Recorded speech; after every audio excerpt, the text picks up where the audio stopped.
What's up, guys, and welcome back to the channel. Today we're going to be going over our stock suspension Nova build.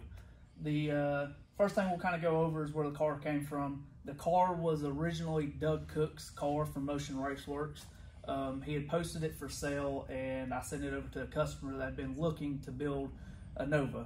The customer went down to TBM and picked the car up from TBM and brought it back up here. Originally, the car was just a pretty run-of-the-mill Nova drag car. Had a stock 9-inch in it with split monoleafs, cow tracks, and that was about it. Customer at first didn't know exactly what he wanted to do with the car, so then once we got it over here, as most of our builds do, it escalated heavily. So we'll just kind of start at the front of the car, work our way back, and go over everything that we've done to the car so far. So we're going to start in the front of the car and work our way back. This is by no means the order that we had built the car in. It's just the easiest way for us to go over the build. So first off, we'll start off with our combo. This is a Gen 1 Pro Mod 98. With that, we are running a 408 cubic inch 6.0 based LS motor. It is a stock block motor. It has been concrete filled. It's got a set of Dart Pro 1 heads and then a Holley low ram intake. This engine and turbo combo come out of another local car.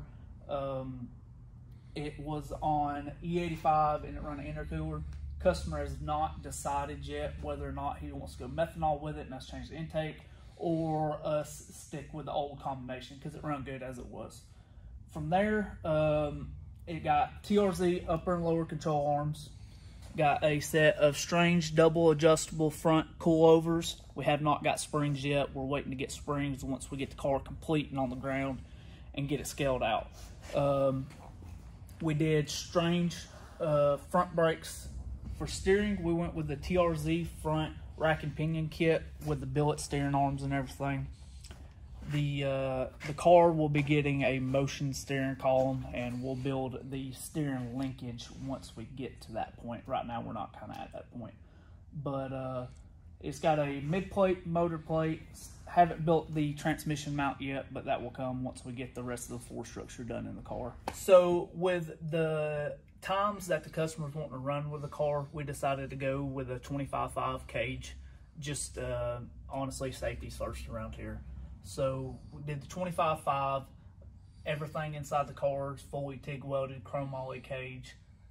Then, so then from there we have a FTI transmission that the customer bought. We have not got a converter or anything for it. You can see that we have part of the trans tunnel cut out. The reason for that is the customer wanted the car to sit very low.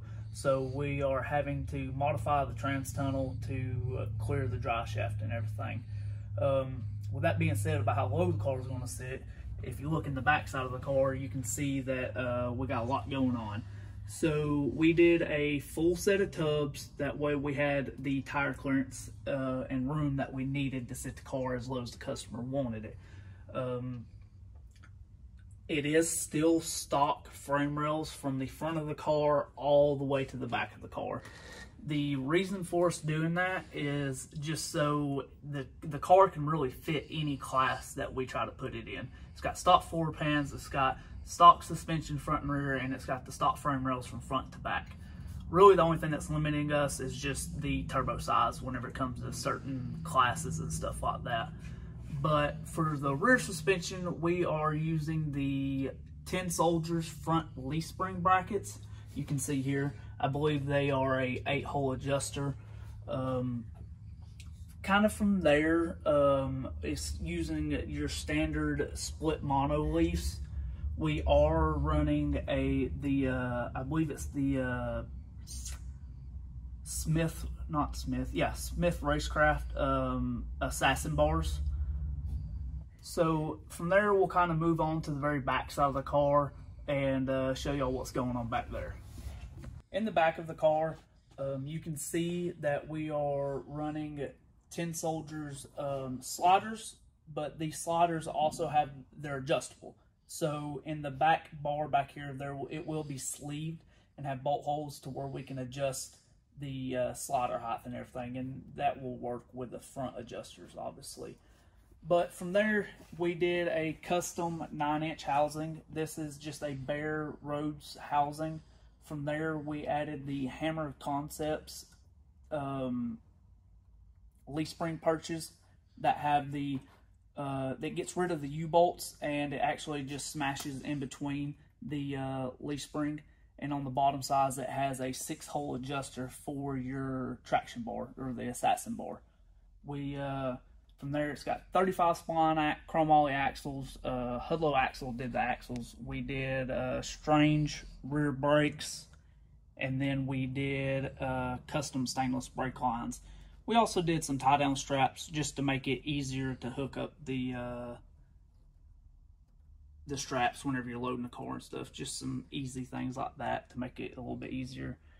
But from there, we haven't got rear shocks yet. We're just kind of waiting until the end to get the shocks, but we will be running a Mentzer rear shock on the car. From there, some of the things that we got left to do, obviously we have to finish out the tin work. We do have the fuel cell and water cell built, but that kind of depends on what the customer decides to do on either running methanol or E85 on the car. We still have a little bit of sheet metal work to do in the rear. We have the parachute mount and everything that we need to do.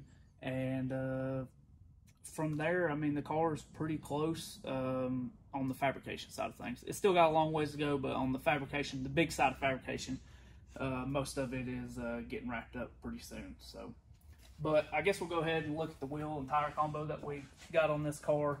This is kind of a newer company. It is 3030 Auto Sports. This is a 15 by 12 with a 3.5-inch back spacing, I believe. Getting your run-of-the-mill 275/60 radial. On the front side of the car, he is running the same 3030 wheel, but in a 17.